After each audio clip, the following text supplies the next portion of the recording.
Salam, Ibu Bapak, Saudara-saudari yang saya kasih dalam Tuhan kita Yesus Kristus. Puji Tuhan, kita kembali berjumpa dalam renungan firman Tuhan pada hari ini, Jumat 29 Januari 2020, yang diambil dari Wahyu pasal 2 ayat 12 sampai dengan ayat 17. Bagi kita sekalian, sebelum kita bersama merenungkan firman Tuhan, mari Bapak Ibu, jemaat Tuhan, kita merendahkan diri dalam doa. Mari kita berdoa. Ya Allah Bapa kami, di dalam kerajaan sorga, terangilah hati dan pemikiran kami, berikanlah hikmat pengertian, tuntun dan bimbing kami dengan kuasa Roh Kudus-Mu, dalam merenungkan firman-Mu, di dalam kehidupan kami di tengah-tengah dunia ini. Terima kasih Tuhan, mampukan kami sekalian untuk menjadi surat Kristus yang dapat dibaca di tengah-tengah dunia ini, sehingga nama Tuhan dipuji dan dipermuliakan. Berkati hamba-Mu yang menyampaikan kebenaran firman Tuhan dan kami sekalian. Di dalam nama Tuhan Yesus Kristus kami berdoa. Amin. Ibu Bapak jemaat Tuhan, firman Tuhan dari Wahyu pasal 2 ayat 12 sampai 17 ini saya beri judul Iman di Tempat Tahta Iblis. Pertama-tama saya juga memohon maaf karena judul kita, renungan kita pada hari ini terkesan agak provokatif, tetapi bukan maksud saya untuk memprovokasi Bapak Ibu jemaat Tuhan sekalian atau menyepelekan iman, pengharapan orang-orang Kristen di seluruh dunia di sepanjang segala masa dan tempat. Karena judul yang saya ambil adalah saya maksudkan untuk memberikan gambaran dalam renungan kita ini berdasarkan Wahyu pasal 2 ayat 12 sampai 17 ini, yang mewakili keadaan jemaat Pergamus. Karena disebutkan di dalam ayatnya yang ke-13, aku tahu di mana engkau diam, yaitu di sana di tempat tahta iblis, dan engkau berpegang kepada namaku, dan engkau tidak menyangkal imanmu kepadaku, juga tidak pada waktu Antipas saksiku yang setia kepadaku, yang dibunuh di hadapan kamu, di mana iblis diam. Jadi memperlihatkan keadaan jemaat di Pergamus. Yang pertama adalah sisi positif dan yang kedua sisi negatif. Sisi positif yang ditampilkan dengan bahasa iman tadi, dan sisi negatif yang ditampilkan dengan bahasa di tempat tahta iblis. Yang pertama, sisi positif adalah bahwa jemaat Pergamus, meskipun diam dalam tanda kutip disebutkan di tempat tahta iblis dalam ayat yang ke-13, di mana di sana merupakan pusat penyembahan berhala yang juga terdiri dari dua percampur adukan, yaitu Yunani dan juga Romawi, plus juga ada penyembahan kaisar, karena Pergamus merupakan ibu kota dari provinsi Romawi Asia. Jadi kota yang besar dan tidak berlebihan kalau disebut di sana adalah tempat tahta iblis, karena ada banyak sekali kuil dan berbagai penyembahan yang ada terkait dewa-dewa dan juga terhadap kaisar. Yang kedua juga adalah jemaat tidak menyangkal nama Tuhan di tengah aniaya yang ada. Dan yang ketiga, bahkan seorang jemaat mati martir, karena disebutkan tadi Antipas yang disebut sebagai saksi Kristus yang setia. Jadi di tengah-tengah pergumulan hebat ini, mereka tetap setia mempertahankan iman pengharapan mereka.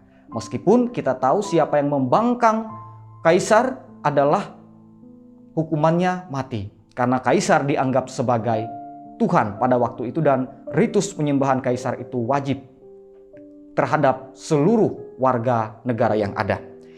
Dan itulah sisi positif dari jemaat Pergamus, mampu bertahan di tempat di tengah-tengah tahta iblis. Namun yang kedua adalah sisi negatifnya, bahwa yang pertama ada beberapa orang yang menganut ajaran Bileam, yaitu semacam ajakan kompromi dengan tuntutan duniawi yang ada. Karena kita tahu dalam perjanjian lama, Bileam dilihat sebagai nabi yang menolak untuk mengucapkan kutuk terhadap orang Israel dalam Bilangan pasal 22 sampai pasal 24. Namun di dalam Bilangan pasal 31 ayat 16 dan Bilangan pasal 25 ayat 1 sampai 3, sebaliknya Bileam dianggap menyesatkan bangsa Israel dalam penyembahan berhala dan perbuatan zina. Kemudian yang kedua juga negatifnya adalah selain ada ajaran Bileam yang dianut beberapa orang, ada juga orang yang berpegang pada ajaran pengikut Nikolaus disebutkan, yang juga berkompromi dengan nilai-nilai dan agama Romawi demi penerimaan sosial pada waktu itu. Bahkan juga Kristus yang diberitakan oleh mereka juga bercampur aduk dengan filsafat Yunani, artinya disebut sebagai Kristus Gnostik, yang memberitakan bahwa orang bisa mengenal Kristus Gnostik ini melalui pengalaman mistis. Sehingga salib dan kebangkitan itu tidak ada artinya bagi mereka, kecuali orang mampu mencapai pengalaman mistik bersama dengan Kristus Gnostik ini. Bapak Ibu jemaat Tuhan, meski konteks yang terjadi adalah atas jemaat-jemaat Kristen di dalam Wahyu kepada Yohanes ini, terjadi atas jemaat-jemaat Kristen di Asia Kecil pada sekitar abad ke-90 Masehi, tapi relevansinya tetap juga bagi jemaat Kristen pada masa kini. Karena disebutkan dalam ayat yang ke-17, siapa bertelinga, hendaklah ia mendengarkan apa yang dikatakan Roh kepada jemaat-jemaat. Dan Kristus memandang serius bahaya ini tadi.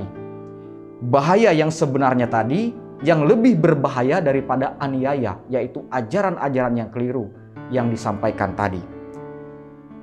Sebab itu Kristus melihat hal ini serius. Pada ayat yang ke-16, Kristus mengatakan, bertobatlah dalam tanda seru. Karena begitu seriusnya bahaya ini. Bapak Ibu jemaat Tuhan, janji Tuhan tetap ada bagi orang yang bertobat, bagi orang yang mau untuk berbalik. Sebab disebutkan janji Tuhan dalam ayat yang ke-17, yang pertama memberi mana tersembunyi, yang kedua mengaruniakan batu putih dengan ukiran nama yang baru.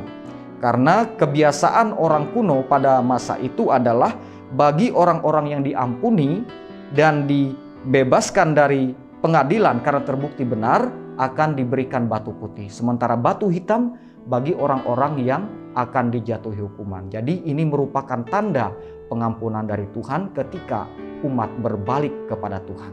Bapak Ibu jemaat Tuhan, di dalam kehidupan kita pun meyakini relevansinya tetap terjadi, bahwa ada bahaya yang serius sekalipun di tengah-tengah keadaan yang kelihatannya baik, terlebih-lebih juga keadaan yang tidak baik. Yaitu misalnya tadi pengaruh ajaran-ajaran yang keliru yang justru bertentangan dengan firman Tuhan. Kiranya firman Tuhan ini menolong dan memberkati kita dalam kehidupan kita. Tuhan Yesus Kristus memberkati kita. Amin.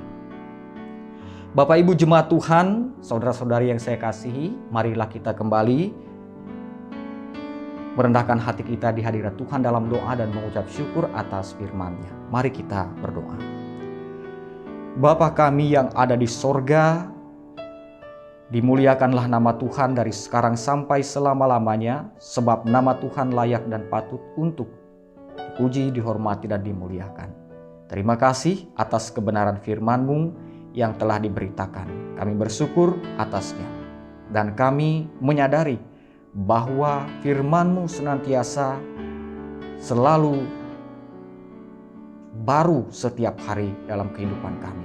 Firman-Mu selalu mengingatkan kami akan kebenaran Tuhan yang begitu kudus dan mulia.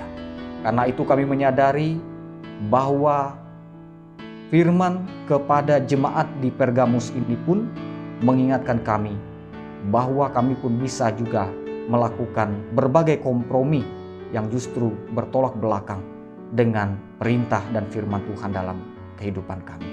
Oleh karena itu, ampun dosa dan pelanggaran kami Bapa, dan tuntun kami di jalan-Mu yang kudus dan mulia. Berikan hikmat pengertian kepada kami, berikan kekuatan dan kemampuan serta kesehatan kepada kami hamba-hamba-Mu. Terima kasih Bapa di sorga, di dalam anak-Mu Tuhan Yesus Kristus, Tuhan dan Juru Selamat kami. Kami juga berdoa dalam upaya pekabaran Injil. Mari Tuhan tetap memberkati hamba-hamba-Mu yang taat dan setiawan meski kami terbatas. Namun kami percaya akan pimpinan dan kuasa Tuhan. Berkuasalah Tuhan atas seluruh kehidupan kami, memerintah kehidupan kami sekalian, karena kami hanya menyerahkan hidup kami dalam tangan kuasa-Mu. Berkati juga segenap upaya yang terus diupayakan oleh pemerintah kami, tim gugus tugas, perawat, tim kesehatan, dan semua pihak yang terlibat dalam upaya penanganan pandemi COVID-19 ini, terutama juga dalam pendistribusian vaksin yang akan didistribusikan dan juga dalam memberikan informasi sehingga seluruh upaya diberkati oleh Tuhan dan masyarakat bangsa Indonesia juga diberikan hikmat pengertian. Terima kasih Tuhan Yesus, kami menyerahkan seluruh hidup dan kehidupan kami hanya ke dalam tangan pengasihan Tuhan. Berkati dan pimpin pemerintah, bangsa dan negara kami, hanya kami serahkan ke dalam tangan pengasihan Tuhan, sebab Engkaulah kasih dan kebenaran itu. Di dalam nama Tuhan Yesus Kristus kami mengucap syukur dan berdoa. Amin.